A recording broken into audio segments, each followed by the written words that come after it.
this NXT episode was a banger. We got some surprises, and we got some great matches. Obviously, we were in St. Louis, Missouri today at the Factor, the second week on the CW. And they showed Trick Williams, the new NXT champion, walk in the building tonight. And they showed recaps of what happened last week on the debut episode of CW. Again, go check out my review on the CW. Last NXT review, great review. That's the show. But anyway, they said NXT was presented by Progressive, and of course, the NXT Whoop That Trick Willie came into the building tonight, started off the show and came out on the Factor of St. Louis and basically said NXT is reaching new heights. And Trick Williams is a two-time NXT champion. And and then Wesley basically said, he said, shut up. No, we don't want you here. And he said, I'm going to take your title and leave you in dust just like your teammate did. And out of nowhere, main event, Jey Uso, the Intercontinental Champion, came out with his IC title and said, He basically said a lot of nothing. He came out there for like no reason, and it was literally just to say, yeet, and it's literally just there to say, Trick said something about like, keep your mouth shut, Wesley, and basically he was just out there, Jey Uso was out there to just say, so they could, crowd could chant, whoop that trick, yeet, whoop that trick, yeet, whoop that trick, yeet. And Kalani Jordan, NXT Women's North American Champion, came out, and Jade Cargill came out, and Bianca Belair came out, and you see Jey Uso and Trick Williams in the ring, and the more important version of PFC, Pure Fusion Collective. But this, instead of Pure Fusion Collective, which is trash, we got the better version of the group, which is Fatal Influence. Now, yes, they're not related by any chance. They don't do the same thing. They don't have any connect ways, but I just like Fatal Influence a lot more than PFC. Pure Fusion Butt Juice is what their should be called. But this was, Kalani did some great moves, of course. Did great moves to all three of them. Of course, then, all three of them did a body slam. Bianca and her team, Bianca, Jade Cargill, and Kalani Jordan had most of the offense in today's match. Literally, they were the only people who got most of the offense. And then, you obviously got the heels doing their thing, but Bianca Belair was just tacking these rookies up for no reason at all. But, the heels take advantage and hit the babyface team with some under tactics. The heelish tactics. But after commercial break, Fatal Influence kind of had the lead a little bit. Obviously until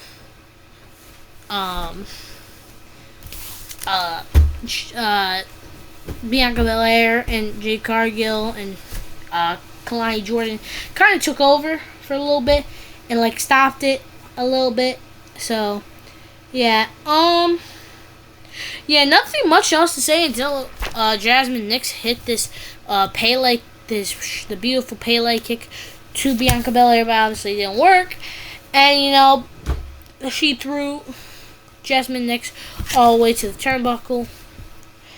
And yes, of course, Jade Cargill and Bianca Belair hit their finisher, and then Kalani Jordan hit her finisher for 1, 2, 3. Kalani Jordan, Bianca Belair, and Jade Cargill win this match. He held their titles up, and then you got Nathan and Axiom were talking about their match later in the night. where Randy freaking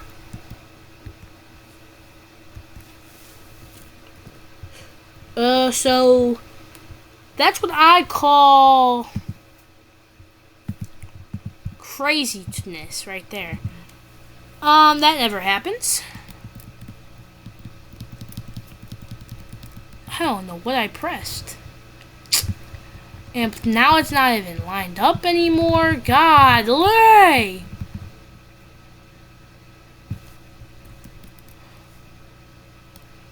Well, now I have to go back all the way here. But anyway, Randy Orton just need to ask how fast Javon Evans was. And Axiom said he's the fastest person in the thing. And Nathan Frazier got mad and said he was the fastest on the roster, which I'm pretty sure it is. But anyway, Julia basically said there was someone there to talk to her or something. She's an idol friend. Anyway, Roxanne needed to say something, and it was basically mocking the people who thought she was going to lose to Julia last week. And officially that her and Cora Jade are officially best friends again. So Cora Jade came out and she said that Cora Jade is mad that people forgot about her, and she says she's different. And Roxanne Perez is happy that her and Cora are back together as friends. But Julia came out, but she didn't come out alone because Stephanie Valkyrie came out to help Julia, and I'm gonna guess at Halloween Havoc, because her and Julia fought Cora Jade and Roxanne Perez, and they both were holding the NXT Women's Championship. I'm gonna guess at NXT Halloween Havoc is gonna be a tag team match: Roxanne Perez versus Cora Jade Cora Jade and Roxanne Perez versus Julia and Stephanie Valkyrie. So, no, that's not Valkyrie. It's I don't even know how to say it. I'll figure out how to say it. Put it on the comments below how you actually say it. But yeah. But no catch crew. Basically, we're talking, and that beautiful mustache of Charlie Dempsey's the best thing that ever happened. Just like Dom's beautiful mustache. And Lexis King was looking at the footage from 3 weeks ago. That was on the USA Network, and how Ora Mensa beat Lexis the King. And basically, Charlie, Alexis King asked Charlie if there was a match where him, and Ora can, where they both can't cheat. And they started talking about matches, and next week it's going to be a gentleman's duel or something. But the Don of NXT, Tony D'Angelo, comes out with his family. And the longest reigning North American champion of all time comes out. Oba Hoog Femi.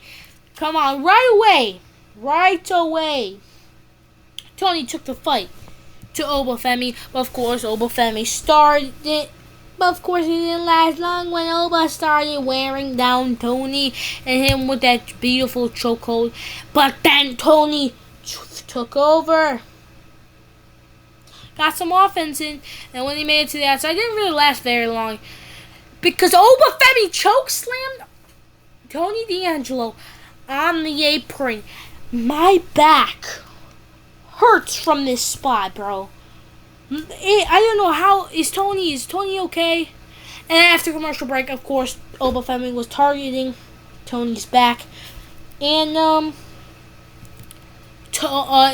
Tony started fighting back, but when, when Stax gave Tony the, crowbar, he didn't want it. He wanted to fight Oba Femi like a man. And without fair, But after Oba Femi knocked down Lucas ran to Sasson, Lucas ran to Rizzo. Oh, Tony D'Angelo really wanted his North American Championship and just started beating him up. belly to belly suplex onto the husband, and then in the ring hit with a spine buster.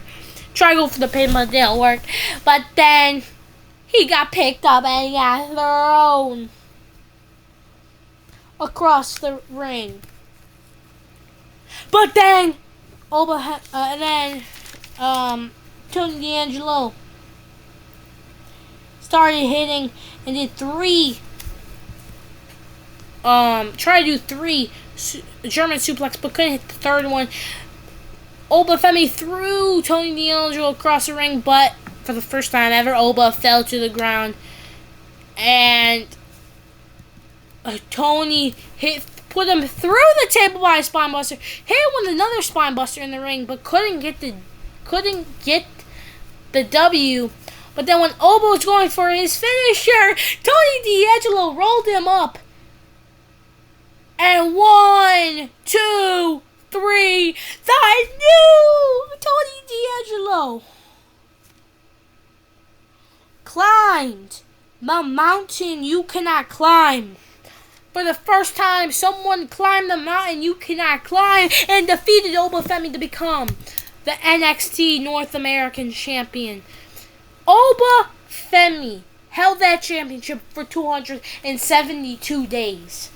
From January 9th of 2024 to October 8th of 2024. Congratulations to Tony D'Angelo. He definitely deserves it. The key to lines basically just want to know who she was facing next week. So yeah. But if you guys don't remember, in my last week's NXT review, I predicted that he would be Oba for the NXT North American Champion. Oh, I basically did. But that was crazy. That's crazy. Congratulations.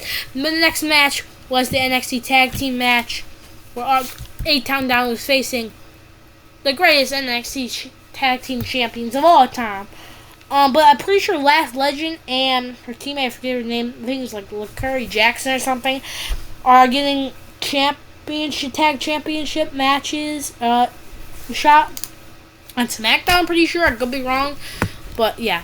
But the greatest NXT Tag Team Champions of all time, Nathan Frazier, or NXT Tag Team Champions of all time, Nathan Frazier and Axiom, defending their championships against Grayson Waller. You know, Axiom and Nathan were using their quick, cool, fast moves on Austin Theory. Of course, Austin Theory sold them greatly.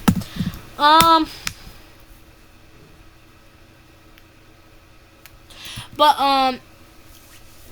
Axiom wanted to hit Grayson Waller with the Austin Theory with a Spanish Fly, but couldn't because Grayson Waller made sure that he held Austin Theory down.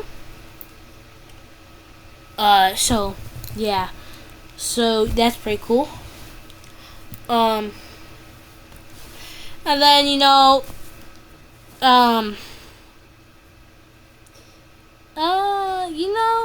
this was a phenomenal match. Of course, Nathan has to do those, beginning to do the fast moves as always. As always, a great match by Fraxium. Because they always do it. But Waller almost hit Austin Theory, and then Austin accidentally hit Grayson Waller with Nathan Frazier in his head.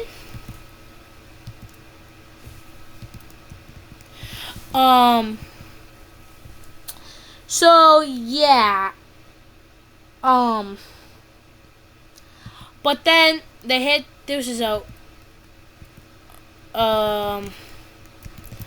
But then they started attacking at all levels. And Axiom hit a beautiful Canadian Destroyer.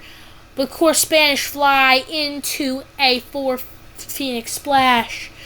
And still your NXT Tag Team Champions, Fraxium. But thank the Lord that Ethan Page interrupts Sexy Red's stupid concert. I did not want to hear her sing. Honestly, I did not. Because if I did, I would have been in pain. But Ethan Page is still mad that he lost the NXT Championship and thinks he should be facing Randy Orton for the defending the NXT Championship against Randy Orton. But Javon Evans came out and they started fighting, and Javon Evans took out Ethan Page. And I'm pretty sure this is Delta. So yeah. But next Tuesday, the return of the NXT Halloween Havoc wheel is coming back, so that's pretty interesting.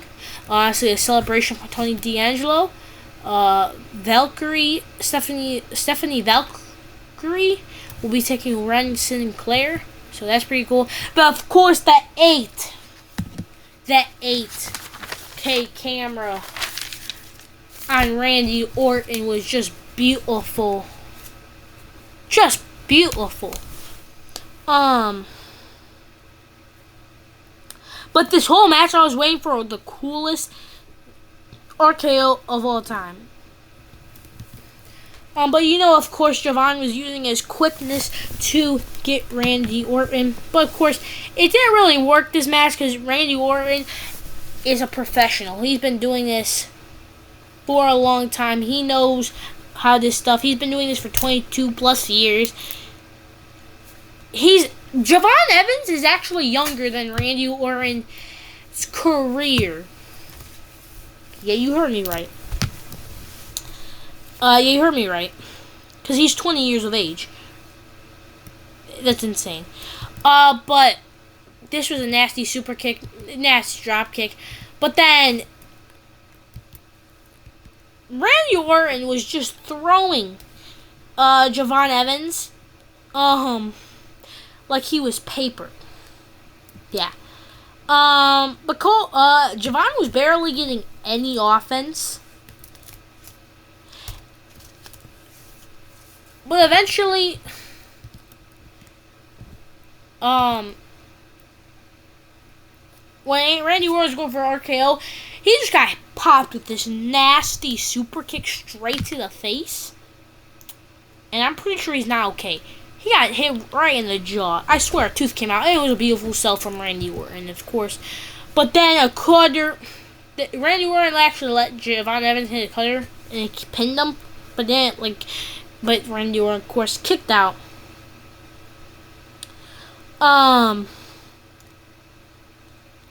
So yeah.